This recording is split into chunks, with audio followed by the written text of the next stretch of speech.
Hopefully we're live. It says we're live. I'm finishing up my elk/deer stick. Yes, we can hear. We working? All right, Fish Friends, what's happening? Let us know if we're working. You see the things and the stuff with the people? I see the stream. I don't see a chat yet. Woo! Oh, there's a chat. Got it. I think we're good. All right. Mm-hmm. What is happening, Fish and Friends? Kind of a last minute live. Saturday is kind of my live deal, so you guys can pretty much count on that unless there's something saying I'm not going live. I tried to leave that on Instagram, but like even if I don't have something planned, I'm planning on jumping on and doing some sort of live thing. So thank you all. We've already got 50 people in here waiting. You guys are awesome, guys, gals, Fish and Friends.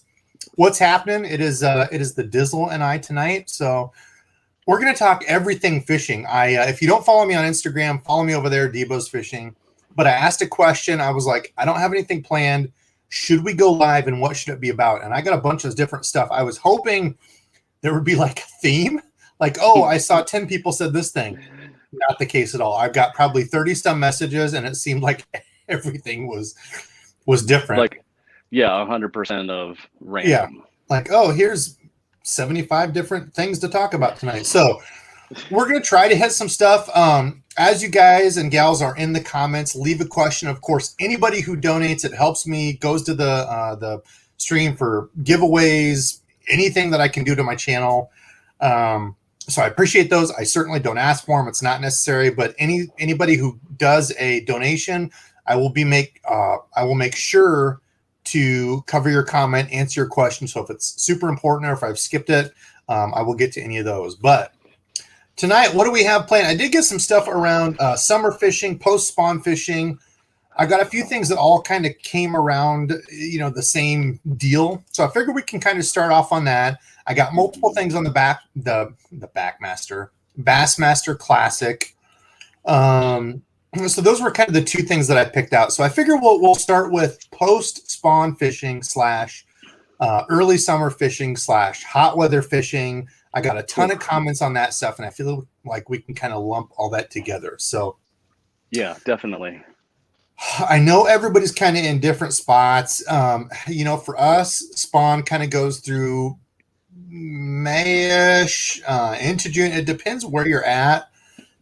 Pretty much around here, stuff's been all done. We're completely post-spawn. Things have been done, unless you're in some of the bigger lakes. But a lot of the small lakes and stuff that we hit, your shallower lakes are going to warm up a lot quicker. Smaller bodies of water are going to warm up a lot quicker. So that whole spawn process is going to kind of come and go and be gone within a couple weeks. Like it's quick in some of those smaller bodies of water. Whereas, the big lakes in Texas, they were spawning back in February, whenever that MLF was or whatever, they were catching fish on beds.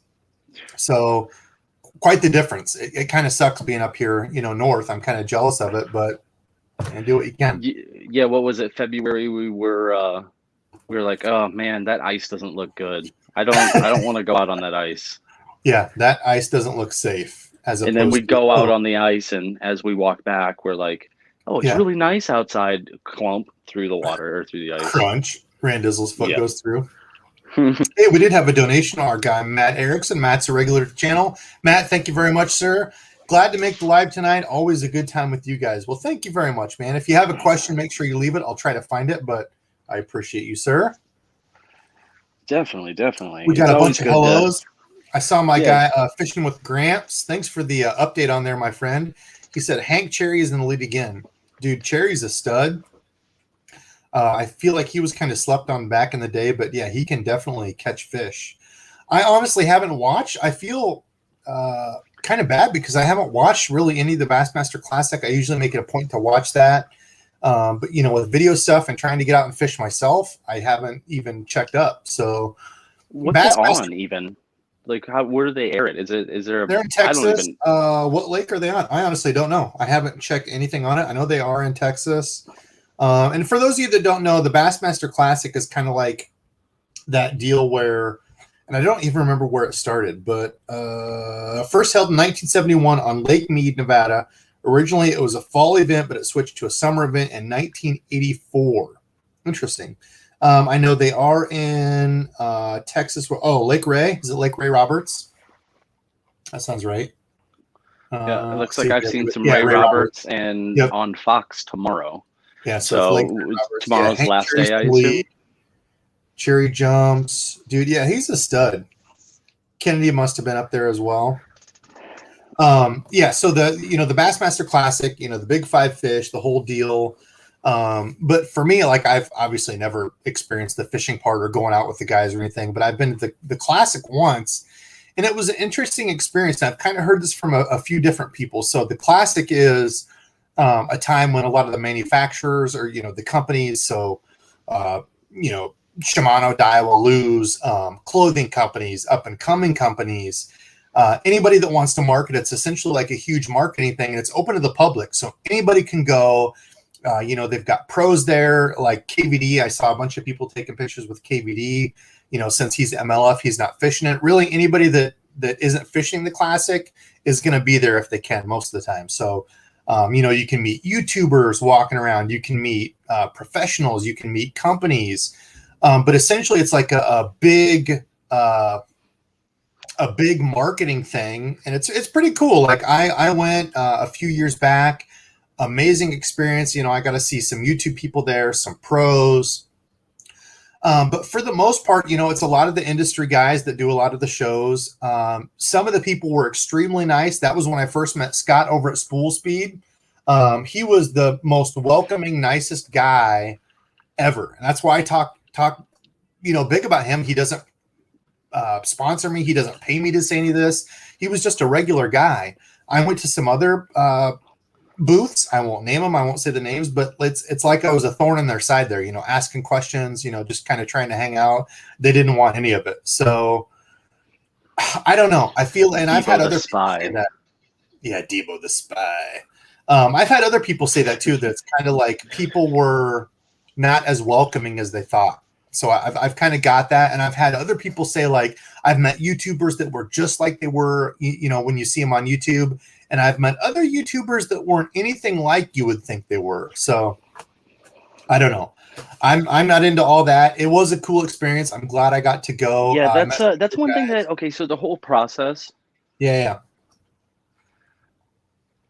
I was just gonna say, like, the whole process to me, like, I would want to go more, not for, like, I kind of see it as like almost like a county fair or something like that. There's booths and booths and booths, and everybody's got their own booths, and it's like, step on up, win a prize, it's a sticker or something like that. I wouldn't necessarily want to go to that unless they're like giving out some awesome stickers. Then I'm down. I love stickers, but I would be scared to go out on my boat and be like one of those guys following them around. It's like, my luck, I'm gonna do something and I'm gonna fall overboard and my boat's gonna ram into the leader and everything's gonna explode, and I just can't handle that kind of pressure and stress. I don't know what the deal is, but I think it'd be cool to do if I could just have a guarantee I'm not gonna explode things, I guess. I think you'd be all right. I don't think you'd explode things, Randall. So the thing with a lot of those guys is they're locals that know those spots in and outs. A lot of the other boats that are following are just media people. So some of them are kind of like their buddies, their cronies following around. Some are strictly just media, and some are just locals, kind of just hanging out. But they've fished that their whole lives type thing. So I don't think there's a lot of people. People respect the pros, for the most part, from what I've heard, and kind of keep their distance. But yeah, it's a cool thing. We got a donation from Team Bass Pack. Okay, so this time of year is kind of tough for me in Illinois. I've mainly been catching fish on a drop shot. What else would you recommend? Thanks again. Well, thank you for the donation, sir. So once you've got that, right now, water temps, I honestly don't even know what water temps are. I was out last weekend and water temps on a bigger lake were 71, lower than I thought, actually. Warmed up a little bit through the day. I would say mid to higher 70s right now. We've had some pretty hot weather, but so you've got that time where fish move up to spawn, females spawn, drop eggs, and then move out generally to those, secondary points, deeper water. They're all beat up. They're looking to, start putting weight back on. You've got the males that stay up front, looking to guard fry, guard beds, that whole process. Now we've seen, Randy and I saw, a ton of fry today. So, spawn's pretty much done when you're seeing fry, which are, just the little baby bass and huge balls, just kind of roaming around. We saw a bunch of that in the shallows. But then you've kind of got that lull. So fish are going to move from those spawning spots, and that can be different everywhere you're at. It can be up in those creek channels. It can be in shallow spots. Like I've got one of my local lakes, like there's just a little arm that goes back, and you wouldn't even think stuff could live in there, but bass were up in there spawning. Like spawn is weird. So it's different everywhere you're at, but they're going to be moving away from those spawning flats, out to secondary points. And then as the summer keeps going on, back out to the main lake. Now, that's not all fish. You hear people talk about main lake. You might have a lake that you fish that's like a fishbowl, or like Randy and I fish that is only, 50 acres is a small lake around here, 50 to 100 acres. And it's set up completely different. Yeah. Yeah, set up completely different. Yeah. I think and so sorry. So like today it was the majority of it, and then you have to throw into consideration this year specifically, the water's down. So everything's got a little bit of a hitch in it there too. But, you got to take into consideration, you really want to look for those, weeds. Obviously today we did really good finding weeds and catching fish there, but I've had the best of luck. And today, we even sat down, or we didn't sit down. I said to Debo, I was like, I don't know where else to go fish. This spot is, we left catching fish to go find some new fish, which we always do. And the new place we went didn't pan out. So we're just like, what's got some shade? What's got some, some structure, some either wood, some rocks, something out of the norm, not just like a sandy bottom or something like that. It's, you just kind of gotta, you just kind of got to kick it around, and it's going to be different. Just like Debo said, from lake to lake, even, from location to location, it's just, I personally would say, look for the out of the norm. The Debo always says, find wood, bitch to wood, catch fish off wood kind of stuff. Yeah. So that's actually one thing I was going to bring up. Let's bring up those two things. So let's say you have a grass lake or a lake that, kind of cleaner water. As the summer starts to go through, you're starting to see a lot more of that vegetation come up. So like today we found the pattern was anything on the edge of grass lines, we were getting bites. And so I was trying out a new stick bait that I'd never used before. I did a bunch of work on that, but I only got bites on those spots in the lake where you could see grass coming up, kind of tickling through the surface. But the thing is, it doesn't stop there, right? So it might be 25 feet off the bank. We were bank fishing today. 25 feet off the bank, you can see this vegetation growing up, but that vegetation might keep going, 6 inches under the water, a foot under the water, 2 feet under the water for, they're 15 feet, whatever. So for us, we were fishing just outside of what we could see visually, and we were getting all the bites there. So it happened to be a stick bait, but this year, anything, do nothing. So whether it's a wacky rig, a stick bait, Nico, really anything you can just put kind of on that edge. Somebody here, I didn't say, but somebody said drop shot. Was that you, Team Bass Pack? Yeah, Team Bass Pack said anything on drop shot. So yeah, drop shot on the edge of those weeds, anywhere where you can find like a good hard line. So you have to remember those fish have spawned. They're all beat up. Tails are all beat up. They're skinny. They've moved out. Now they're going to be coming back in looking to eat. So, the fish we had were hammering stuff. It wasn't like, I think maybe there was a bite or something. Like they would hammer it and take off with it, or you would feel a very distinct knock on the line, like knock slack into it. Water's warming up. Their metabolism's going to go up. They're going to be more active. So I would say grass lines. If you don't have grass lines, start moving out to those points. So from that shallow, if you've got riverbeds, if you've got, creeks, anything where they were up shallow spawning, moving out to those points on the way to deeper water, or anything around structure, cover, I guess they're technically two different things, cover up shallow. So that could be docks, that could be big pieces of wood, because you're going to have fish that are going to live shallow all year long. It's not like once all the fish spawn, everything moves to shallow and all fish in your lake move out deep. Like I said, it's relative to your lake. And you're going to have fish that live shallow all year long. We fish from the bank, and we find some days are easier than others, but we find fish living up shallow all year. And that's those fish that literally just stay living shallow. You catch a bass that's, super dark, black back, real dark colors. You find them living up shallow, right? And that stuff. So Um, like I've said, find wood, pitch to wood. And that's just the lakes where you have wood laydowns. It could be docks, it could be marinas, anything to give them cover and shelter once that sun starts to come up shallow. So Yeah, I hopefully that noticed the helps. one thing today, we fished the first lake we were at, we were throwing at a lot of that under, water vegetation and things like that. And the thing that I was looking for personally, because I was throwing topwater frog and being super stubborn, I didn't want to take my tungsten bullet weight off of my stick bait. So I was throwing that too, but I was looking for, I don't even know what they are. I assume it's probably from some sort of animal, like a goose or something like that, like a little slip where they come down off of the bank and then they cut all of that stuff. They swim through it out into whatever body of water or wherever they're going. And so, especially if I'm throwing a frog and things like that, just like Debo said, and we've kind of both preached on, it's that little bit of difference. It's that matte, super vegetation, heavy stuff that we're pulling a frog across. And then we get right to that line, or at least I do. I get to that line and I always do a little bit of a pause before. I try to do a pause in the middle if I can get away with the working the bait, and then a pause right after it, because if the fish is going to go for the path of least resistance, especially if there's that little cut right there, or there's a previous blow up spot, or something like that, it's usually best to especially pay attention to those just as much as it would be to, oh, there's a big rock pile there, or there's submerged, or there's a dock, or things like that. So it's just the little differences. It's paying attention to what's going on the lake and trying to find those little things. Yep. Yeah, and that can be and so like Randy was talking about, we were fishing a bunch of vegetation. It can be a part where the vegetation cuts in, so it's like a hole, or it could be a spot where the vegetation comes out like a peninsula, like a big jetty looking deal. Anything different, but absolutely. My guy G Fan Kim with the donation to help with the USPS costs. Thank you very much, man. I appreciate you.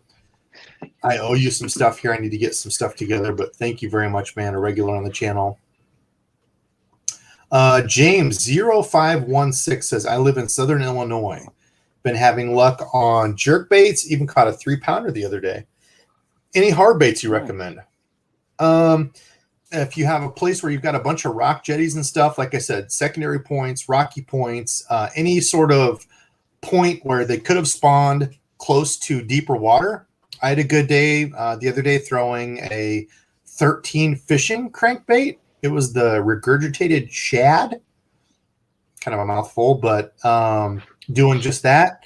It depends on your lake. I know a lot of guys that throw floating jerk baits early summer. My guy Philip Cheek, if he's in here, I don't think he could make it tonight, but he's a huge believer of the floating jerk bait. You can pop it, like I was just talking about, that submerged grass or submerged vegetation that might be a few feet down. You can work that jerk bait and then just let it float up. So it's not ever getting in the grass. You're getting to the grass and letting it float up. So I know that's a tactic, and it seems like that kind of gets forgotten. Honestly, I don't throw it much. I kind of put the jerk bait away after spring, but I know a lot of guys that throw that. So It's Randall? always an option. You can definitely give it a try. It's definitely something that can work. I've thrown it, on a rare occasion where I don't want to call you out and say like, you're a bully or anything, but there's been occasions where I've, kind of snuck it out there and, casted it a couple of times and just, to see what it is. I was actually pretty disappointed. I was looking at my tackle last night, getting ready for this morning, and I found this.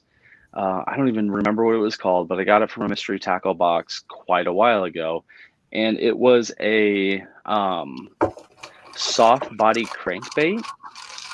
Do you remember me showing you that, Debo? I do remember that.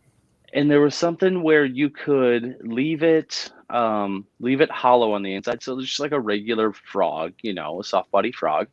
Or if you fill it up with water, it would actually dive down deeper. And I really wanted to throw that today, and I'm kind of thankful I didn't grab it, because I would have just been annoyed because we fished a lot of grass and stuff like that, and the direction in which we fished the grass, there wasn't really a parallel cast too much to fish a bait with treble hooks on it. But even something like that, where you can kind of mix it in. And I know you've talked, Debo, about wanting to, look at, God, what are they called? Wake baits, things like that, where it's like barely a subsurface type of bait. I've totally wanted to, try the same thing because I have a few, and I just have a few because they were accidentally put in the wrong spot, or somebody grabbed one and realized, oh, this is a wake bait. I want like a 1.5, Strike King instead. And I was like, ooh, I want this 1.5, and it was a wake bait. So I have a few that way also. So, just little things like that, and hard baits. Other than that, I mean, I'll still throw lipless. I think that's about it. I'm too scared of the big like Clyde baits and things like that. I just don't know what to do with my hands when I get one of those. Nah, dude, I'm in the same boat. Yeah, wake baits. I just need to put it in my hand. I've actually got a bluegill type wake bait tied on. I just need to go out with only that and be like, okay, live or die by this. Chris with the donation. Thank you very much, my friend. Debo, I spent hours trying to sharpen my jackhammer hook and no luck. Is there a point when you can just get a hook sticky or sharp again? Yes. So I actually watched a video on this. It's been forever ago. And I happened to be watching one of, I forget their name now. They fish for muskies. And they did the same thing. They were talking about it on their channel, sharpening hooks. Why can I not think of it? I feel bad. I can't even remember their names now. Lee, it's Lee Lures, Lee and Robbie. They have a very good muskie channel. I can't believe I can't think of it right now. I'm sorry, guys. Not that they watch my stuff. They care less about my channel. But anyway, they talk about the same thing that I learned back in the day is sharpening it in like a triangle shape. So you've got your hook here, right? Let's do this way. So when you've got your hook sharpener, let's say it's just a flat hook sharpener, you're going to sharpen from this way at 45 degrees. You're going to sharpen from this way at 45 degrees and then sharpen flat. So it's like you're sharpening a triangle into the point of your hook, and that's always worked for me. So kind of think like a trocar. If you've ever seen a trocar hook, that's what I'm trying to sharpen it to. There's all kinds of different sharpeners out there. There's like the plastic deals with like the two little round tubes where it's like two round tubes like this, and you take your hook and like run it between it. I've never had luck with those. I like just a flat sharpener that looks like a file, and it's going to have one side that's rougher than the other. But if I'm just like redoing a point, like if a point kind of gets bent over, I'll just use that soft side or the smaller grit, I guess you'd call it. Hopefully that helps. Just look up sharpening your hook. God, why can I not think of their channel? Somebody's going to say it in here and help me out. I saw my guy Hella Bass was in here. Hella, he said, don't forget the thumbs up. Another good guy. I've seen him leaving comments and stuff in here. He's just north of me. He answers stuff in here. Thank you very much, my friend. Rich is a good dude. I thought somebody had said it. Maybe not. Maybe nobody watches them. I can't believe I can't think of their names or the name of their channel. Like for me, it popped up like the quick. Linders, but that's more like a TV show, and they do a lot of like ESOC stuff. But yeah, I'm sorry, I don't know. Hold on, I'll tell you here real quick. Lee Lures. Yeah, well, you do that. Today's Angler. Today's Angler is the name of those guys, Lee and Robbie. So they do almost exclusively musky fishing. I see they do, what is it called? It's not mudfish. Is it bowfin? Yeah, bowfin. They do bowfin on frogs, which looks like a ton of fun. They don't usually get a ton of views on it. Oh, this one has 8.6 views. But it looks like a load of fun. It kind of reminds me of Snakehead. But anyway, they've got a great channel if you like musky fishing. Yeah, look up those guys. Today's Angler. Anyway, Hella Bass in the house. My guy Fishing with Gramps. What do you say? I'm all over the place tonight, guys. We're having a drink, talking fishing, just chilling out. Whatever you've got, grab a hot dog, popcorn. So Gramps, I really want to go grab some olive. Huh? What? Olive oil? I was just trying to say I wanted to grab some aloe. Today was brutal for me. You can't really see it on me. I look really pale here. For some reason, it must be because of the lights, but I got like a sunburn from here because I had long sleeve sun shirt rolled up. So it's like sunburn here down like a dummy. Okay, I got to be honest real fast. Oh, Yeah, go just ahead. real quick. My biggest like fear is like those weird tan lines. It's super weird to even say that out loud, but like I wear a lot of like trucker type mesh back hats. And so like a lot of the times I'll start the day out wearing a hat and then I'm like, oh, sun's out. I can't remember to like flip it forward to backward to evenly tan both. It's never gonna work. Just gotta take it off. So just saying. Yeah, don't want to look all hibbledy dibbledy. Stop. Let's go on, Casper. Let's go.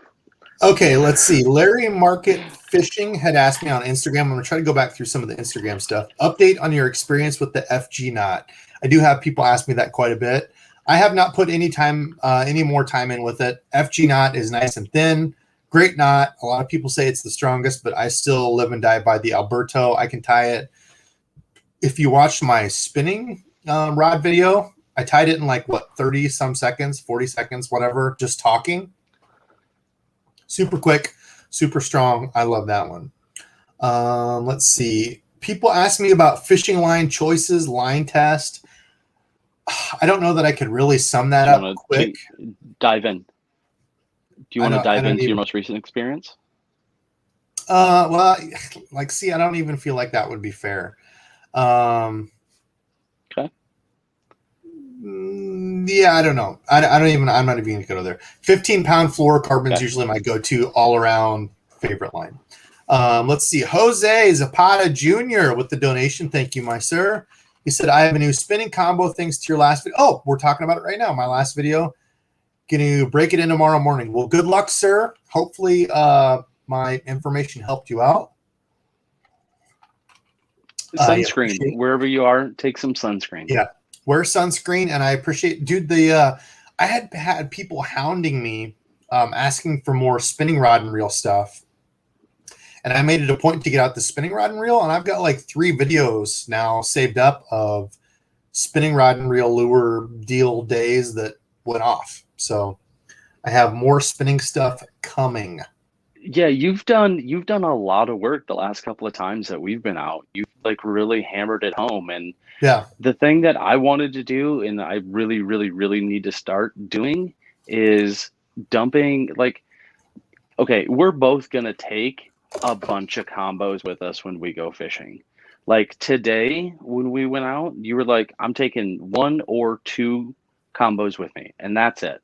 You had your minimalist tackle bag with you, and here's, silly me walking around with like 7 rods, my big tackle bag, and like the whole 9. And it's just, not only does it get a little bit frustrating for me because I have all these options and I'm just like, one of them's got to work, and I'm just flipping between all of them, and I'm not giving any of them really a good chance. And I just continue to try to tell myself, don't take them all. You don't need them all. If they're gonna be in your truck, they're gonna be in your truck. You don't need to, like, at one point in time I had 8 and I was like, oh, I'll drop some off of the truck and I'm ready to go. And I left with 6. That is still a lot to walk around with. Yeah, especially on a day like today, That's a good thing to talk about. I had people asking me about that. What do you take with you? What's the best lures? So like, for example, today, so what Randy's talking about is he had a few things. I noticed you, kind of switching back and forth between stuff. Mm-hmm. I felt like I had it dialed in. Like fish wanted some sort of rig doing nothing on the edge of grass. I got a few frog bites. So what Randy was referring to earlier about the line is I got some of that Power Pro Max Quattro, 50-pound, and I lost a giant. I didn't even lose it. I had one of the biggest frog blow-ups I have ever had. I feel like it could have been a PB. I don't know. You feel like that when you see it hit. But, I mean, I saw this weight coming. It was like a cannonball. I set the hook, snap. I'm like, dude, that I literally wanted to puke. I redeemed myself later in the day, but I wanted to puke when it happened. Today, I hadn't had that rod and reel out again. First frogfish I had blow up before Randy even got there, snap. So I'm not bad-mouthing the Max Quattro. Just I could have got a bad, spool of it. Whatever, I don't know.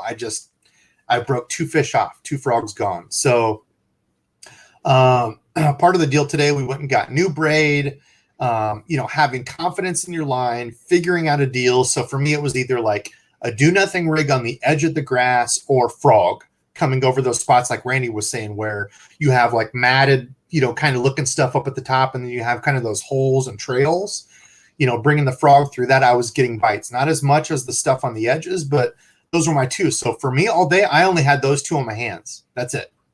Yep. Kind of where Randy was saying, he was kind of flip flopping between a few different things, trying to figure out what am I going to get the bite on? Yeah. And I know we both do this often. I don't know. It's got to be some like deep seated, I don't want to say pride thing, because I'm never like, oh God, I hate Debo. I want to kick Debo in the water, but still, like if he's catching fish on something and I have 7 rods with me and he's got 2, I'm just being stubborn, which that's what I do. There's no reason why I don't just, do what the Debo does and throw what he throws. If Randy's kicking my butt on the jig, I am so resistant to throwing a jig, just because I don't want to throw a jig and have him keep out fishing me. It's like that thing you do with your buddies, right? You don't want to switch over to what they're doing. Like, you want to figure it out for yourself. We both do it all the time. And I guarantee if you fish with buddies, you know exactly what I'm talking about. But anyway, I felt like I was really forcing stuff today. Like I was like forcing. I was throwing the Texas rig Senko. And I realized fish on a fluke. So it's not like there was one answer. Like, I was catching fish on this new stick bait that I'd never used, working really well for me. Randy caught a couple on the fluke, throwing it, and then you gave it up. I noticed you did that.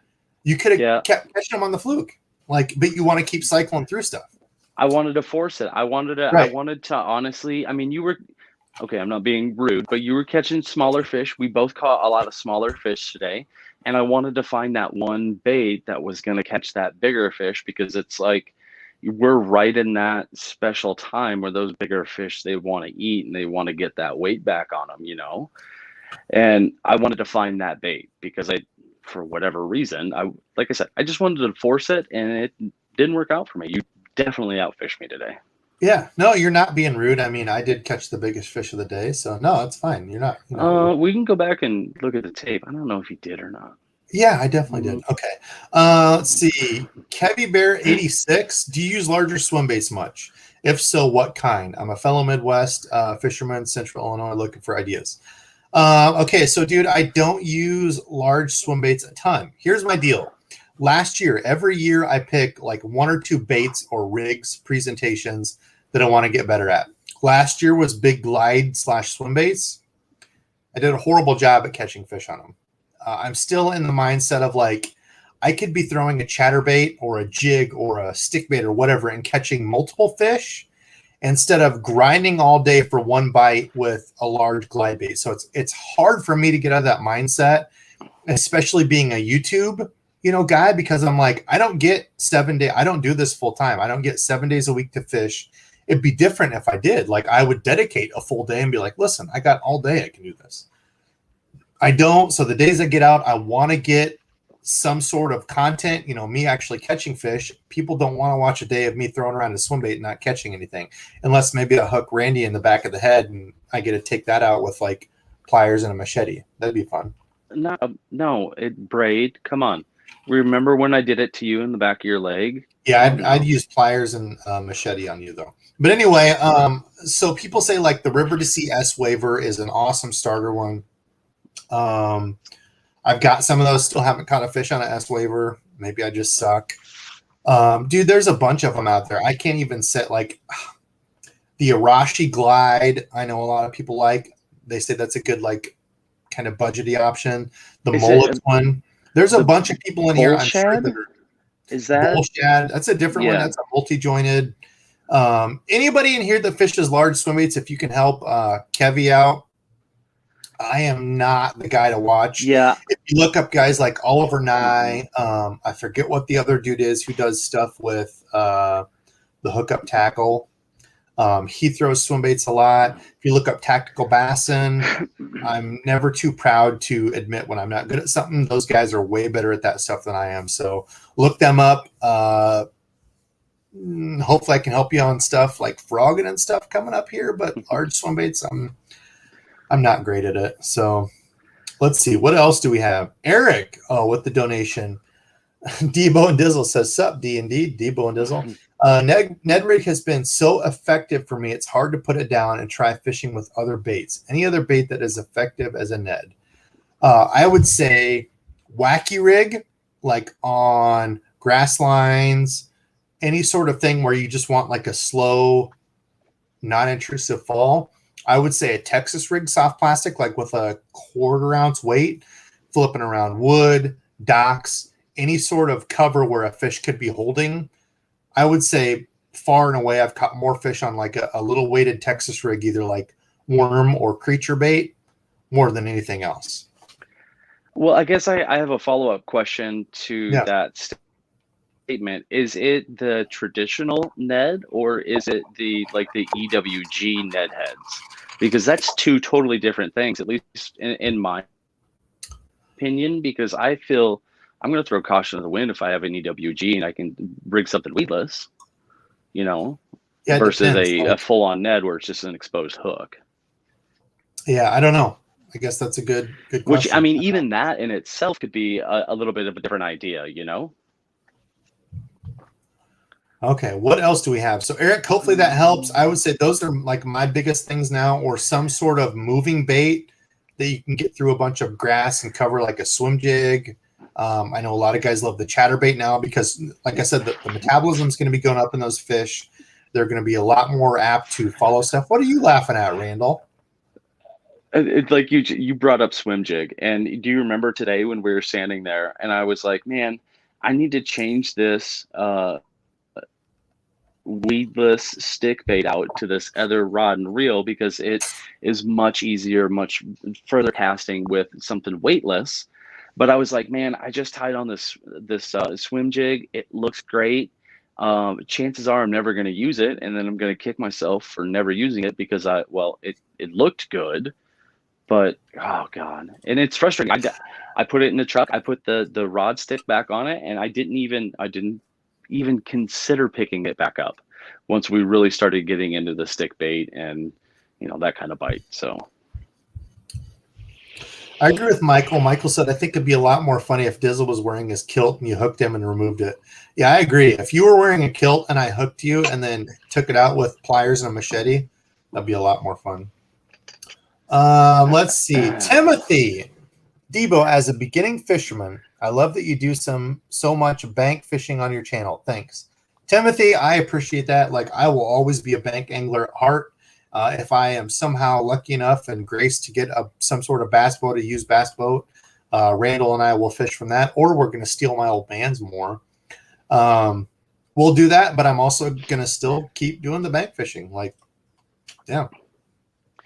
One thing popped in my head today that I was really considering going to like Menards or like a Lowe's or a Home Depot and finding one of those lawnmowers that are just like a push propel. They don't have like gas or anything like that. We were walking through some pretty sketchy stuff today that needed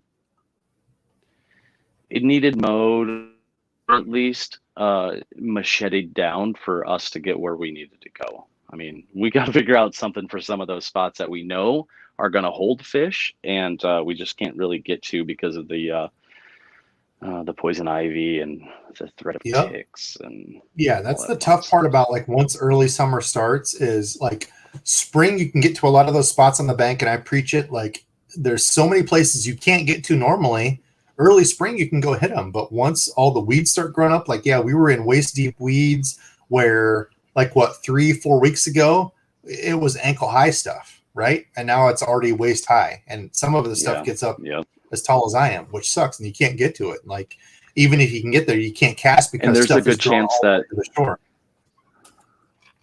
Yeah, and there's a good chance that the whoever's taking care of the lake, like the DNR or the parks rangers and things like that, they're not going to go trim down these areas. They're not going to cut back the brush.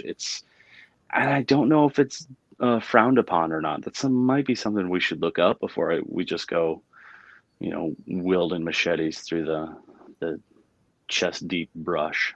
But I mean, I would be for that. Let's just get some machetes and go chopping down brush. All You're right, going what else first. I'll follow up. did you see any good comments you wanted to hit? Let me go back to the. Go ahead. What do you got? I just saw one. I think it was just a basic. How did we meet? Um, Oh yeah, yeah. If you could just go ahead. scroll up just like a little bit from where we are right now, if you found that or not. Honestly, it was a random. I worked at the same place that Debo did. I didn't really like him. I thought he was kind of a nerd and stuff. But Did you our really? boss Did you was think I was a no, tool? no, no, not at all. Like we have a lot of like similar characteristics and in things like that, except for Debo's a little bit softer. Kind of woe is me. I get bullied. No, I'm kidding. We have a lot of the same personalities, and our boss at the time, DEBO'S mentioned him a couple of times as a mentor in his former MMA life and things like that, where it was just kind of like a perfect storm. And then just like life happens, we kind of fell apart from each other, and You moved. randomly out of the We didn't blue, just I don't. fall apart. You moved. That's when Yeah, you moved to Arizona. yep. And then like we just didn't get back together, and then all of a sudden, like I want to say I was eating sushi and you were at the same place, and I just randomly came across you, and then your wife had Facebook, and at that time I did too, and we just kind of got back to. She's like, it looks like Dizzle fishes, and it was on like that, and I don't even know how long we've been fishing like constantly together now. It's been It's like 7 years, 20, 6. yeah, 2015-ish. Yeah, Yeah, because so we it's started been a fishing together while before since I was we. doing any of the YouTubes. I started YouTube in Yep. 2017. Yeah, like we used to work together. Then we hung out. Like I was in college then. You were in college. We hung out. We hung out at my buddy's place for what, a couple 2-3 years. Then yeah, you moved. We kind of fell apart. Yeah, and the crazy thing is at that time, like fishing You was boxed never with even us. brought up. Yeah. Yeah, Oh yeah, no. it was nothing fishing whatsoever. Like I I was in wouldn't. training, boxing, kickboxing. Yeah, you got into boxing with us. Came over. Yeah, Dude, it's crazy how stuff kind of comes back around. But Debo has flash knocked me out before. I'm not ashamed to say that. I mean, he did catch me, so I didn't smash my face on the concrete or anything like that. So hey, looking no. out for you. What else do we got? We did get another donation. Gene, with the donation. Thank you, good sir. If you have a question, let me know. Anybody that donates, if you have a question, I always get to those. So Gene, if you have a question, let me know. I want to make sure I highlight that and get to you. But thank you for supporting the channel. It means a lot. Okay, here's a good Randall one. Pink Floyd, their eyes locked. Go ahead. If their eyes locked at the sushi place, that's hilarious. And they knew. So yeah, Randall Pink Floyd is a huge supporter. It's true. Randall Pink Floyd is a bait. What do I want to say? A bait nerd like me, has a bunch of the old baits, and he said he sent me a bunch of baits to paint. I haven't got to them because they're so damn cool and older. But he said Bait Claws won't ever send baits again unless I finally paint some of them. So I've got some. Was he the one that lined sent up. the wiggle warts? Yeah, the pre-wrap wiggle warts, and yeah, yep. Are you my guy? Get it together. I know. I'm sorry. I'm gonna tell the wife if you don't. Well, yeah, of course you'd tell. You're that Pay kind your of guy. kid. Pay your kids $1 every time they frustrate you if you don't. Whatever. Anyway, so Timothy, what would you suggest as the best beginner rig in order to learn a fish bite?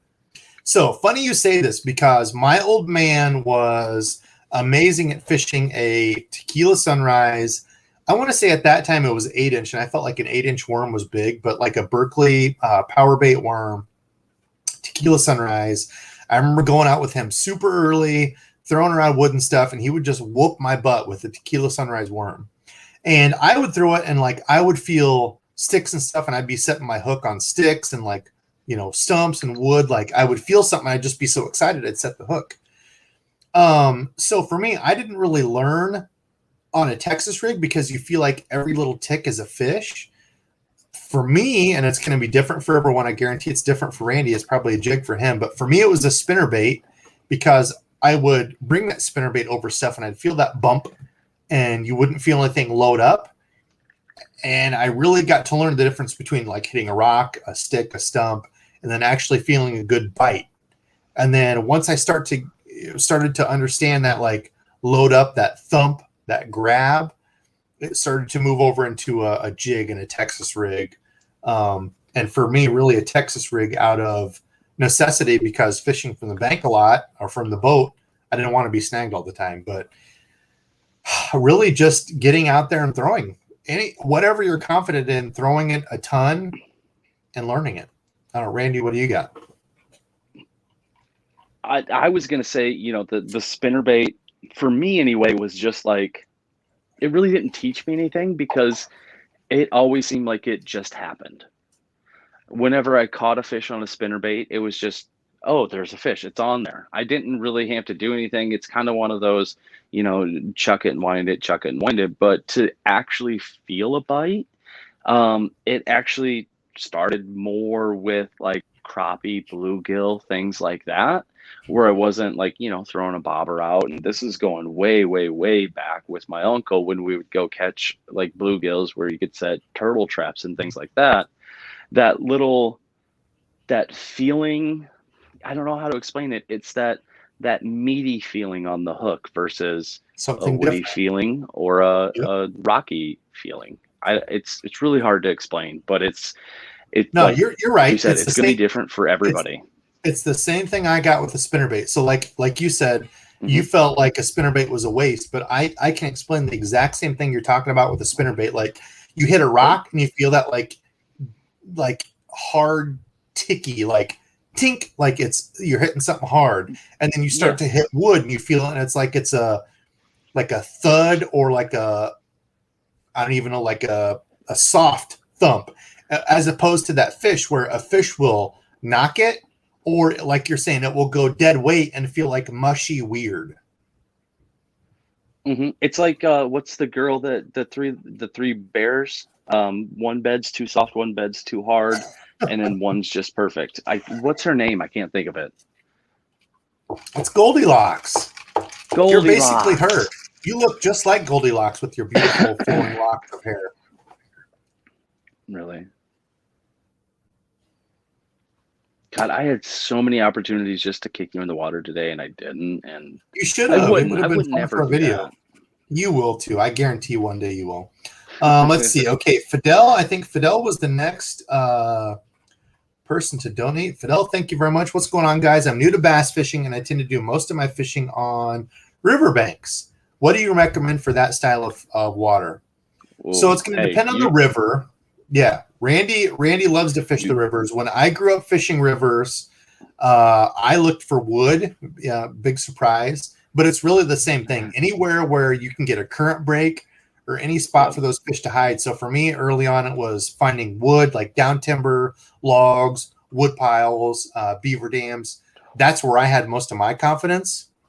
Randy's a little bit different, but kind of the same deal. Smallies. Oh God. Yep. The only thing I think of is smallies, angry river pike, angry river bass. Everything on a river is just angrier because it's got to live in current all day long. But what I'm looking for is, kind of similar, is like a slack water. In river fishing instances, I'm gonna throw crankbait all the time. Whether I'm probably gonna go with like a DT, like a DT4, or probably more along the lines of like a DT6. And then like a 1.5 if I run out of DT6s. I'm gonna look for those little cutback eddies, like Debo mentioned. You're gonna look for logs that are laid down.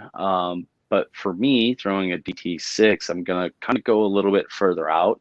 The biggest thing for me on a river are the pipes, because like every river has like some sort of drainage pipe dumping into it from the street. Those things, I've caught some of the biggest like smallies on a drainage pipe that is like underwater, just feeding the river. And those things they're so mad, they're so angry, and they're just gonna, I can't even really explain the joy when you hook into an angry smallie that once you unhook him and go to let him go, he's biting your thumb as you're trying to. I'm like, dude, leave me alone. I'm putting you back. Stop biting me. You know, it's just me though. So my guy Randall Pink Floyd said Dizzle is 100% a James Bond movie villain. I have said that before. You have a villain voice. I have legit said those words, almost exact words before. Randall, we need to get you out here to fish with me and Randall. I feel like you would be a lot of fun. What was it before okay, so James Bond villain is new. What was it like angry, mean gym teacher or something? Yeah. Angry, mean gym teacher. Something along those lines. Okay, damn, Jacob, thank you very much, dude, with the donation. Hey, Debo and Dizzle, enjoying the live stream on the back porch with a beverage and pooch. Dude, it doesn't get any better than that. A drink and the doggo. I love it. Mm-hmm. Just want to give my appreciation for the vids. Definitely have made me more confident, advanced angler. So, man, Jacob, thank you so much. And I was literally just talking to my wife and family about this because I'm just a guy who loves to fish. Like, I'm not a pro. I've, never finished first in a tournament. I don't have trophies. I legit am just a gear nerd. I love to fish. I love to take reels apart. I like to try new stuff. So anytime, any of you all that have supported me tonight means a ton to me. And when I have people like this saying, dude, you've helped me so much, it really does mean the world to me. And I don't know what else to say. Like it's a very humbling experience because I feel like anybody else on here I could just go fishing with and we'd have a good time. And I'm nobody special. So for people to say that, it does mean a lot to me. Yeah, I feel the exact same way. I mean, granted, I've fished in tournaments and I've finished okay in some, but like I'm not talking like important tournaments by any means. It's like a little throw together tournament.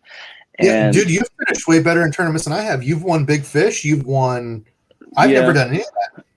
Like, so we have a little bit of the same type of thing. And even I touched on that earlier today. You kind of have that mentality of getting the numbers where I was trying to force stuff, trying to get the big one.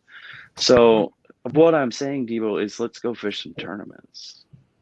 Dude, I'm down. I don't know how to get into any of that, but I guess I need a boat. Maybe that's the first step. So you look it up on the Googles. Google's helped me find a boat and the stuff. So Jacob, honestly, thank you very much, man. That kind of donation means a lot. Without a question, just saying thank you is awesome. So thank you, my friend.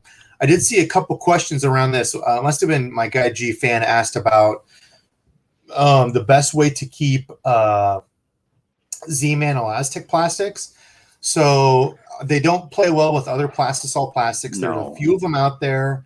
If you look up Nico baits, so my guy Burley, a good friend of the channel, just did an unboxing of those. I actually bought some stuff based on his recommendations and listening to his live. Really cool stuff. I don't think they're down here, but I just took some pictures. Some of the coolest craw stuff. But anyway, they have a very similar, like, stretchy feel to Elastec, but they're like all natural stuff, like food grade. So you can technically eat their plastics. He doesn't, the owner that was on the deal doesn't recommend it, obviously, but technically you could eat those and it wouldn't hurt you, I guess. I don't know how far to go into that. But anyway, he said the same thing. Their stuff will react, and it's not actually their stuff reacting with plastisol plastics. It's that there's so many chemicals and stuff in plastisol that it reacts with other stuff. Anyway, the point of the story is keep them in the regular bag that they came in, or put them in some sort of container that is brand new, a virgin container that has not had any other plastisol plastics or anything in it, because the plastisol oils and stuff will leach out into the plastic. So that can completely, like, if you put like plastisol plastics into like a Plano and then you take those out and put the Elastec stuff in, it can literally melt the plastic in there. So I would just say keep them in their bags. I don't know. Fishing with Gramps kind of said the same thing. Keep them in their bags. I agree with Gramps. Gramps, thanks for jumping in here. What do you got, Randall? You're over there chuckling. Okay, I'm gonna buck the system here, and oh boy, here we go. I actually came across two separate bags today that had some Z-Mans mixed with some others, just because in my head, I'm like, if I get on a bike, Untrue. I know that, like a little, paddle tail or something like that. And then I was like, oh, let me grab a couple of Z-Man and I'll throw them all in the same bag. And I don't know. I'm not going to say that you can get away with it for No, like a it day, had like to an have been, you outing, a had to have couple just hours put or them anything in. like that. Yeah. I always forget. Dude, if they're in Yeah, there no, for any amount I of always time, forget. And I they're have gonna like, turn into goo. I will guarantee they will turn what into is it? goo. The Toxic Avenger. That's what I'm like associating these like little plastic bag of, plastics with, because the Z-Man got mixed in with her. And I'm not talking bad about Hey, Z-Man. I love Z-Man stuff. It's just, yeah, they just a just don't different play well with plastic. others. Yep, Just kind of different like plastic. Ebo. Yeah, except you don't play well with others. Bully. Okay, let's see what else do we have.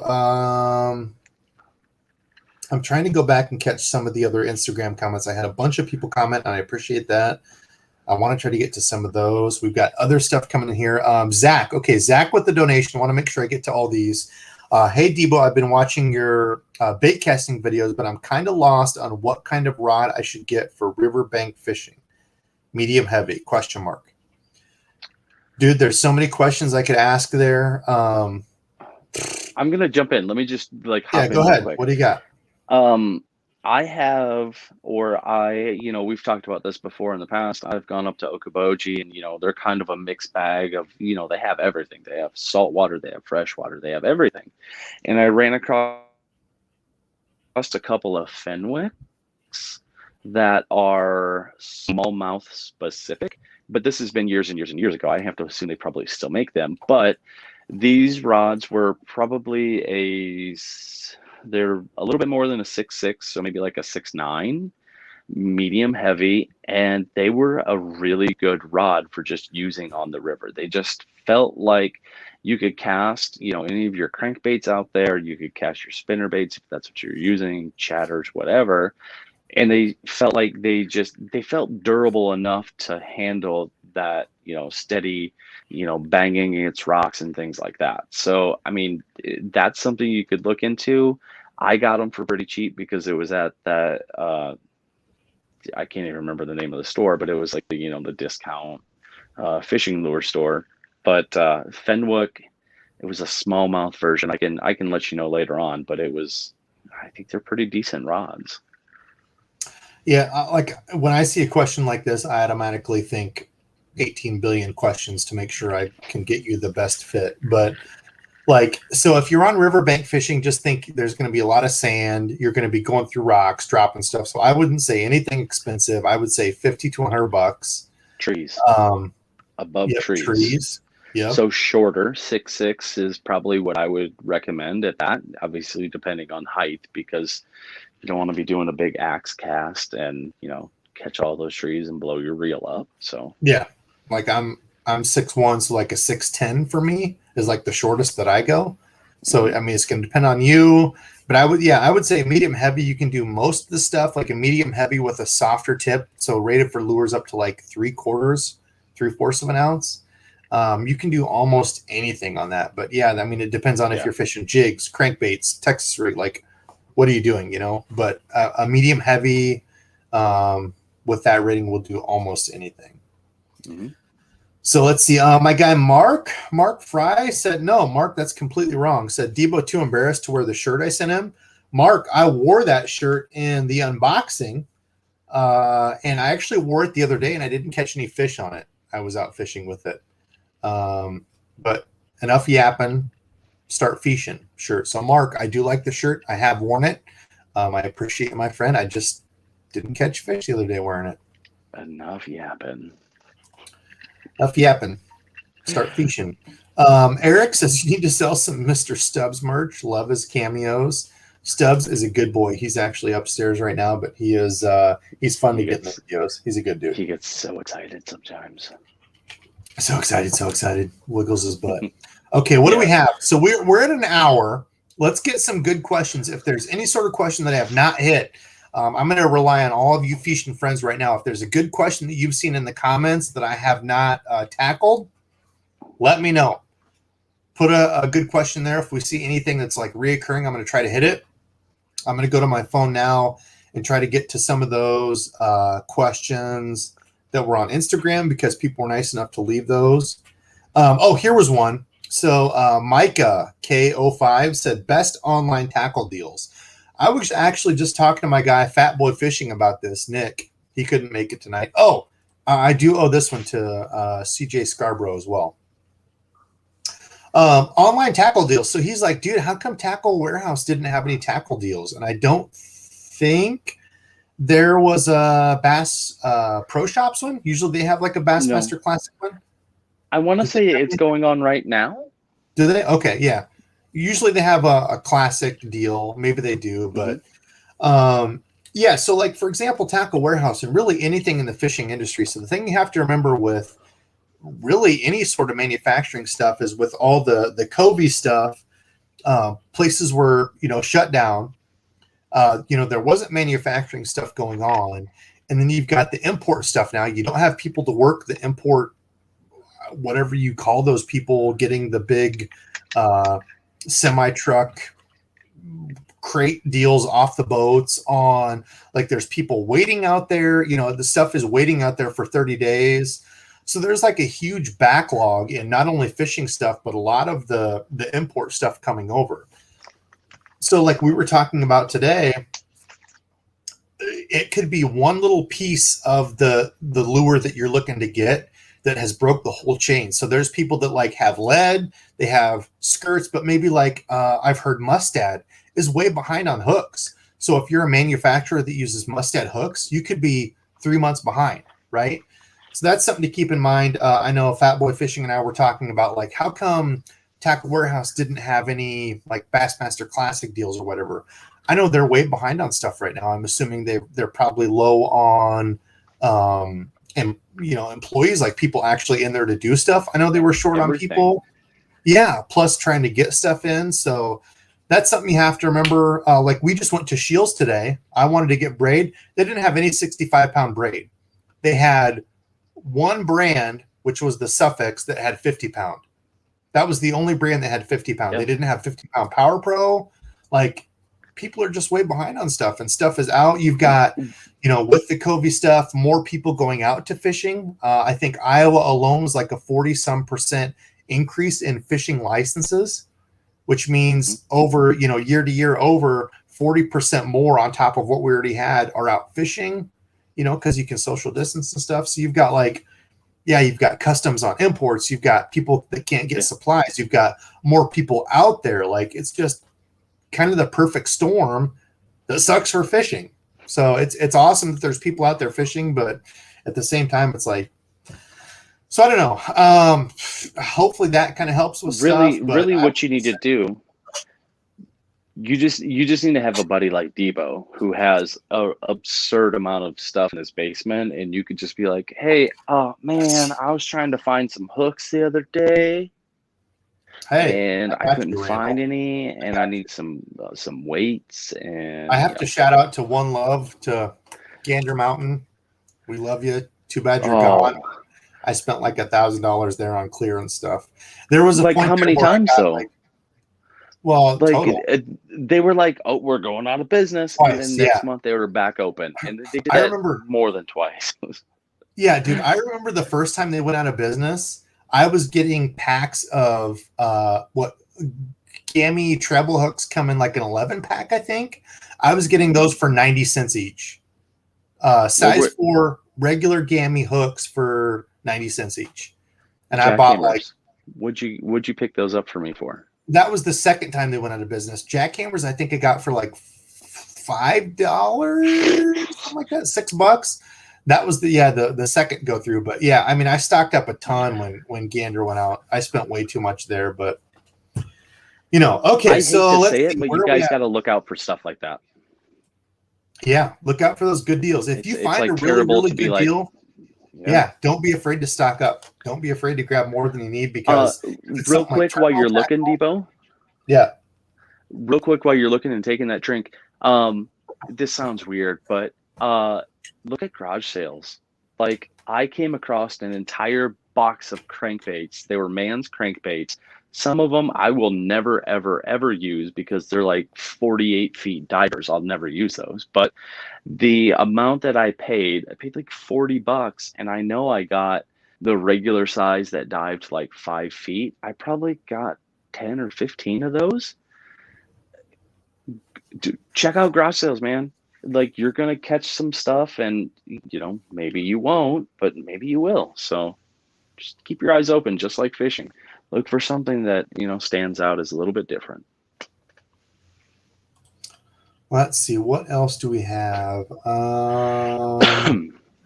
Any luck? Okay, I know I'm way behind. So Eric with the donation. Eric, thank you very much, man. I appreciate the donation. It helps me in the channel.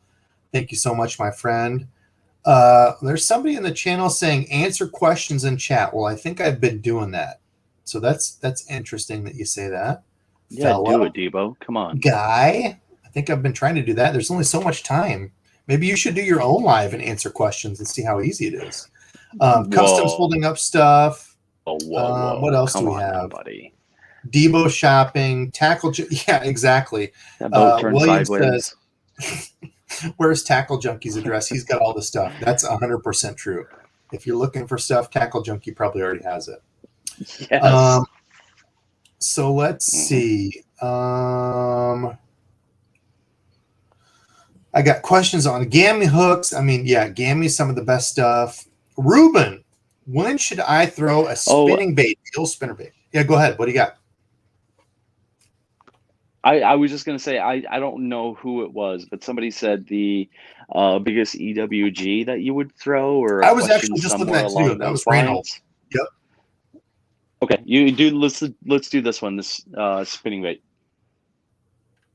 I think there's a lag. I'm sorry. I just switched from that. But okay, so Randall said largest practical EWG worm hook to use.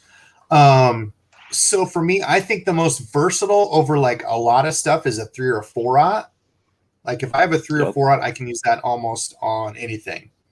The biggest to go to, it depends on what you're using. Like I think I have some 7/0 EWGs for like 10, 12-inch worms. Do you need that? 5. I won't go like 5. Like I get to 5 and I'm like, man, this is scary. I don't want to do this. Let me get a 2 just to make myself feel better. I think it depends on the deal. To me, you have to match the hook to the plastic that you're using, because if you go with too big of a hook, like depending on the plastic, you can deaden the action that plastic has. So like take, for example, a stick bait. You want to try to go with as like big of a hook as you can get away with. But if you go with a hook that's 3/4 of the body, only this, little part of the tail is going to be moving. None of this that you have the hook on is going to be hooked. None of that's going to move, right? So that's all going to be stationary. Whereas if you have like a ribbon tail worm, you've got like the worm part, right? So if it's 3 or 4 inches, you can have a hook taking up all that. The only part that's going to be moving is that ribbon tail and back. So you have to keep that in mind. What is the plastic that you're using, and match the hookup with that. Let's see, what else do we have? Oh, so we had the spinnerbait question. I don't remember where that was, and I don't see where it's at. How do you gain confidence in a spinnerbait? When I was younger, throw it. And I would say that for any lure, throw the hell out of it. Anytime you can get out, throw it. The more time you can put in with a lure, the more confidence you're going to gain in it. Time on the water. Honestly, for me, I this is probably not the best, advice to take. I remember just like, I wasn't even necessarily trying to fish. I was more or less trying to get a good cast. I knew that there was a little bit of brush or trees overhanging the bank, and I was just trying to throw a spinnerbait in there, and bang, actually it was a chatterbait for me, and I smoked one of my first 5s that I ever caught was on a chatterbait that I just got in the perfect spot at the perfect time. I wasn't even trying to catch fish. I was really just trying to cast, trying to make sure my casts work out good. So GFam, actually it's funny that you say this, because I don't know if it was on Instagram Reels or whatever the hell that stuff is on Instagram, where you're like going through stories and it looks like TikTok stuff. I don't know what it is, but sometimes I get brought in by like, some guy like flipping, you see a piece of wood or something. It's like, oh, then you start flipping through stuff. I don't have TikTok, but I did, funny enough, see one of these Insta Talk things where there's this guy that's like, hey, did you know that frogs don't actually even mimic frogs? They only mimic bluegills. So if you're throwing a frog, you're actually mimicking a bluegill. I disagree with that person. I think frogs can mimic frogs. If you have a white frog, it can mimic a shad. If you have like a black or even a chartreuse-ish frog, it can mimic bluegill. And I think sometimes it doesn't even matter what it's mimicking. It looks like some sort of dying something, and bass are predators, and they're going to eat it. So I've told Debo this multiple times in the past. I've never seen a bass in real life eat a real life frog. I've just never seen it. Or I have. Yeah. See, I have. Yeah, so, and that's the crazy thing. So I still will throw a frog, knowing that they're going to eat that. Why wouldn't they eat that? It's a frog. Yeah. They want to eat it. And yeah. The easiest way I can equate it to like some sort of reaction is if I have a ball and I throw a ball at you, what are you going to do? You're either going to try to catch it or move, right? Catch it. Or if I'm in the backyard with my dog, you run from a dog, what's he going to do? He's going to run after you and play. Like, they just want to do it. It's the same thing with a bass. They're a predator. They see something coming by. They don't necessarily have to say, oh, that is exactly a bluegill, I'm going to eat it. Like, a lot of times they're just reacting. That's what a reaction strike is. A lot of times you're just going to get bites on that. So, it could be a bluegill. It could be all kinds of stuff. They're going to eat it, right? So, I don't know. Right, for certain. I just want to say, Randall Pink Floyd, I don't know if I want to fish with you anymore because you bring up ducklings, which goes back to a special duck that Debo actually owns now, and the whole thing that went along with that. So those ducks, those plastic ducks, they look like they should catch everything. Why wouldn't a pike want to eat that duck? They should more. They don't. Hey, my guy Tim's always fishing in the house. Tim is a huge supporter, good guy of the channel. We talk back and forth. He said, "How's that Corrado treating you?" So I've had a number of like gear questions, which is awesome because I want to try to get more gear stuff up. I've had that question. I've had the question about the Zillion and the Steez. So Tim, Corrado, solid reel.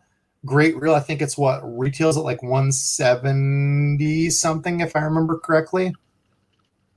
Super solid reel. I think it's well worth the money. Awesome all around. Aluminum frame. Shimano makes some good stuff. Chris asks, Daiwa, Steez, or Zillion? I also saw my guy Tackle Junkie is in the comments. TJ, Jim, Tackle Junkie 81, who just recently got some of the new Zillions. The Silver Zillion, which is the SVTWG is the new one. I've never used the Steez, which are a little bit more expensive. The Zillion, that new Zillion, though, I think is the best reel I currently have and have used. I've used some of the Metaniums. I've used some of the more expensive Shimano stuff. I love the Zillion. Again, personal thing, but I love it. I honestly feel like a deer in headlights right now. I don't follow along with this kind of stuff. If Debo says, hey, you want to try this? You want to try this out? It's pretty cool, check this out. This is a good bait, or this is a good rod. This combo, I'll do it. But I wish I got into this stuff a little bit more because I feel like it's probably pretty cool, right? Dude, I got the stuff. You can use it. Maybe. No. Jim, what do you think? Steez A. So Jim has the Steez A. Jim, Steez A or Zillion? Have you used those Zillions yet? Or are you still sleeping on them? I'm telling you. They're awesome. And I know a lot of people have asked about the Elite. So, dude, I forget who it was. I don't know if he's still in here. I'm sorry. I had grabbed your comment, but you had asked about the Arc Rods story. So I kind of feel like it's the same thing along the lines of the Daiwa deal that I had. Not really, actually, because Daiwa's, I feel like, is a different deal. But anyway, so Daiwa. I love Daiwa stuff. There was actually somebody asked me, is Daiwa your favorite out of all of them? I see you use their stuff. I love stuff all around. I'm a gear nerd. I love to try a bunch of different stuff. Like I just said, the SVTWG is one of my favorites. However, I got the Elite, and I was displeased. I was horribly displeased. I was casting the Elite around, and it was loud. It was crunchy sounding, and I thought there was something wrong with it. I'm like, and other people are like, dude, the Elite's awesome. It's one of the best reels. Even my guy Jim, who I trust a lot, we talk back and forth, and he's like, dude, the Elite's amazing. Well, I've had a number of people saying like dial reels are coming dry. Like, what's the deal with it? Totally the deal with my Elite. I took it apart, greased it, lubed it, whole different reel. It was just, it was shipped extremely dry. So I need to do a review, kind of go over all that casting and everything, but it's like a totally different reel. I actually just used that. I think I shared a picture of that last weekend from the boat throwing crankbaits, and it felt amazing. Like I said, completely different reel once I got it greased and lubed up. Let's see if I've got a picture of it. But I know Jim said he loved it. Yeah, here we go. I was throwing that 13 fishing crankbait. I know I've got my light deal, sorry. But that's the Elite on it, and it felt awesome. Great reel. But again, mine came dry. And if I wouldn't have known, like if I would have just been, somebody who doesn't work on reels, I would have thought it was a piece of junk, right? So that's, that's something to keep in mind. That's tough. I did. What? You were casting it, and I was just like, dude, that doesn't sound right. Yeah. Oh yeah. Yeah. This doesn't sound right. Like, what's the deal with this? It just didn't make sense the way that, you were saying it was, at a certain level, and I was like, no, that's not right. Yeah. So yeah, that's, it just happens sometimes. So. Let's see. So Jim said, I haven't spooled up the Zillions yet, but man, the Steez A is no joke. Super solid reel. I don't have the Steez A to compare to, but it's going to take a lot, I think, to beat those Zillions. And it should. They're like a $300 reel or something like that. Like, not cheap, but yep, love the Zillion. I have multiple people in here saying, yep, they love the Zillion. Other people saying they love the beginner series. Yeah, and that's the funny thing about my channel is I'm not a pretentious prick of like, I'm only going to use stuff above this like dollar amount. If a rod or reel is $50 and I like it, yeah. If it's $50 and I like it, I'll tell you. If the rod is $200 and I don't like it, I'll tell you. Like, I want to try to help you all out. So yeah, the beginner stuff is, I feel like it's helpful. I think I can help. Yeah, I feel like it can help people out there. So whatever I can share and help out with, I am happy to do so. So what are we at? We're at an hour 17. Still have 180 people in here. You all are too damn kind to be sticking with us. So let's see. Let's each answer a couple questions. I did have a couple of questions about frog fishing tips. Some stuff in Instagram about frog fishing. So what can I tell you all about frog fishing? I would say the biggest things I've learned over the years is vary your cadence. So there's sometimes where I'll go like quick with it and it gets all the bites. There's sometimes where I'll go super slow and it gets the bites. Most recently, I would say going with like kind of regular cadence, but making the frog like pop, even if it's not a popping frog, like making it spit with like a very, what's the word? Not determined. I can't think of the word right now. I've seen that backwards, like abrupt. Twist around like a jerk bait would. However you want to, like a hard, abrupt walk. Hey, what are you doing over really there? well for me. Yeah. And again, getting those bass angry at it, just reacting to that on top of the water. So that's number one. And then two, the second biggest thing is I would say don't be afraid to get as close as you can to stuff. So I've talked about the beginner stuff, people fishing safe. They're afraid to get snagged up and stuff. So they'll fish 3 feet out from something. Well, if you fish 3 feet out from a log, that fish might not be willing to get anywhere close to that. But if you can fish within, 6 inches of that log, that fish might come up and just destroy it. So with a frog, they're pretty much snag proof. I'm not going to say 100%, but you're very, very safe. It's going to be, a lot lower chance that you're going to get snagged up with a frog. That's the lure to throw over logs, to throw in branches, because it's pretty much going to come through anything, if you haven't bent up the hooks and stuff. But I would say the dirtiest, grimiest stuff and mix up your presentations. Yeah. Randall. So what I would say is, for me personally, for myself to get used to frogs, what I would do is I would get the Yum or the Rage or something like, those hard body plastics that run across the top with, like, as you reel, they'll sink Like if a you don't horny constantly. toad or Yeah.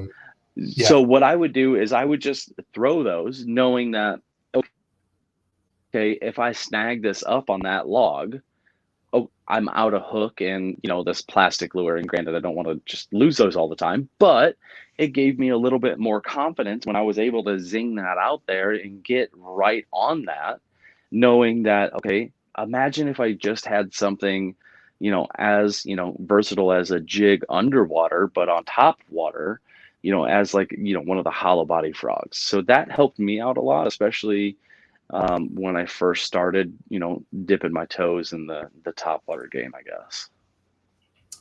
Gene, before I get to you, CJ Scarborough, Gene asked, have you tried the 6th Sense Vega Frog? Yes, I've been throwing that exclusively, and both of my huge hook set fish have been on the Vega Frog, and both times line snapped with that Max Quattro.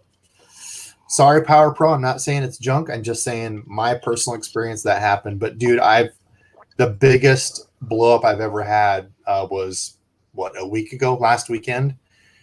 Like I said earlier, I literally wanted to throw up. Like, it was the biggest bomb of and it still haunts me to this night. If you've ever had a big fish, or if you've lost a big fish that you've seen come off, or if you've had just an amazing blow up, like, I'll be laying there in bed and be like, oh man, I can't wait to watch some basketball tonight, or I can't wait to do some fishing tomorrow. And then it's like, boom, it pops in your head. Remember that fish you lost? And you're like, where we fished the last place we fished today. Yeah. That monster fish you had that blew up. Like, I remember I wasn't going to cry. I don't cry. I mean, come on now. Yeah, it takes you to that point. It will make a grown man cry. Yes, it will make a grown man cry. Yeah. Randy had a huge fish come actually up out of the water. We got to see it.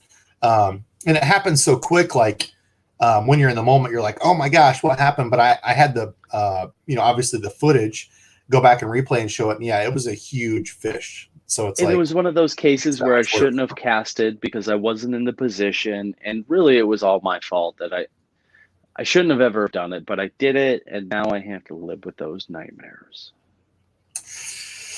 Yeah. Some people ask what pound braid to use for frogs. I personally try not to go below 65. Like, it's just a thing for me. Like, going from 50 to 65, I don't feel like there's that much of a difference in casting, but I want that insurance. Like, I would rather us around here. Yeah. And I'm not even in Florida or anything. Like, there's Florida guys that go, sort by 80 pound or whatever. So I've had people tell me, dude, you're an idiot. That's, way too much. I can catch fish on 4 pound mono. Sure, you can catch 4 pound or catch fish on 4 pound mono in open water. When you start getting around lily pads, the big thick weeds, brush, 4 pound mono is gone. Like, sorry, but you at one point in time, you were casting 15 pound fluoro today with your Senko, and yeah. I was like, dude, what did you rub up against that you were getting abrasion from?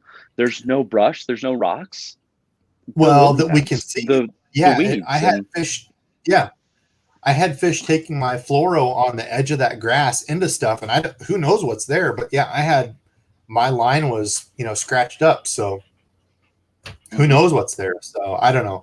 I tend to go on the side of, I would rather go a little bit too heavy than go, oh, I can get away with this and lose it. Because like I said, that's one of the biggest fish I've ever seen blow up and snap on the hook set. It was 50 pound braid.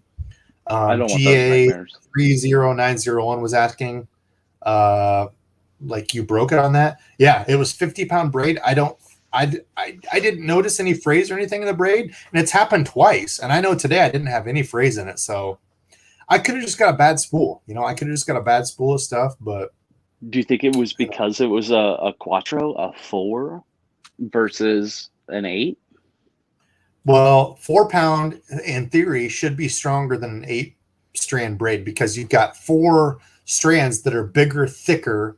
Usually a 4-pound or a 4-strand is stronger because you don't have, how do I explain it? Like little tiny ropes. If you imagine like 4-strand braid versus 8-strand braid, you've got like 4 ropes woven together versus 8 little ropes woven together in the same thickness. Whereas if you cut one of those little 8 strands, that's one whole strand gone. So generally, most of the time, like a 4-strand is going to be stronger than an 8-strand. But there's marketing stuff to it. I don't know. I don't know about the Max Quattro. I noticed on the thing they say it's 25% thinner, stronger, blah blah blah blah blah. It looked thinner. It looked a little bit more casted amazing, pliable. Dude. Yeah, dude. no, I could cast totally. that stuff a mile. Mm-hmm. I just think it's weird. I was using, so I don't remember who sent it in. I'm sorry, but one of my subscribed fishing friends sent in some 65-pound Calyx braid last year, which is like a budget braid. I had 0 breakoffs all year on that, 0. And I put on a thing of $29 Max Quattro, and I've had 2 breakoffs, one of which being one of the biggest fish I've ever had blow up. So I don't know. Anyway, what do we got? We're almost at an hour and a half. I'm going to get a couple questions here. Randall, what do you got? Yeah. Real quick, Gene said, are you sure it was a bass, not a musky or gar? 100%. There's no musky gar in there. There are catfish, and catfish were spawning today or doing something real weird up close. I wouldn't think that would have been the one today anyway, but it's still, it's 55-pound braid. It wouldn't. Yeah. It would have had to have been a big catfish. It was 50-pound. Yeah. Or that's a good question. Yeah. But no. So the place where I had the huge blow up was a pond back where I grew up. 0 sort of pike, any sort of toothed critters, nothing. Monster blew up, and I saw the tail like slap, so it wasn't a snapping turtle. And today it was very much like a bass blow up. So I don't know.